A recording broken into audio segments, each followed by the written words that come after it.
রাগ, দুঃখ বা উত্তেজনার সময় কোনো গুরুত্বপূর্ণ সিদ্ধান্ত নিলেই বিপদ। আবেগ নয়, যুক্তি দিয়ে সিদ্ধান্ত নিন। আসসালামু আলাইকুম, welcome to flying desire kite. জীবনে আমরা প্রায়ই এমন পরিস্থিতির সম্মুখীন হই যেখানে আবেগপ্রবণ হয়ে তাৎক্ষণিক সিদ্ধান্ত নিয়ে ফেলি। রাগ, হতাশা, আনন্দ কিংবা উত্তেজনার মুহূর্তে নেওয়া সিদ্ধান্তগুলো বেশিরভাগ সময়ই ভুল প্রমাণিত হয়। আবেগ আমাদের দুর্বল দিক দেখায়, কিন্তু যুক্তি আমাদের শক্তি বাড়ায়।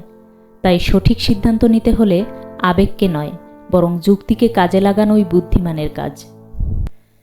যে বিষয়টি নিয়ে সিদ্ধান্ত নিতে হবে সেটি সম্পর্কে বিস্তারিত তথ্য জোগাড় করতে হবে। তথ্যভিত্তিক সিদ্ধান্ত কখনো ব্যর্থ হয় না। সিদ্ধান্ত নেয়ার ফলে কি ঘটতে পারে তার একটি চিত্র মনে মনে তৈরি করে ফেলতে হবে। এটি আমাদের সামনে সঠিক এবং ভুল পথটি পরিষ্কার করবে।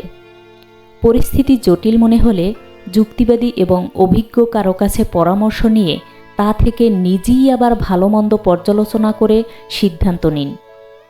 আবেগকে পুরোপুরি উপেক্ষা করাও ঠিক নয়, বরং আবেগের সাথে যুক্তির মিশ্রণ ঘটিয়ে ভারসাম্যপূর্ণ সিদ্ধান্ত নেওয়াই উচিত।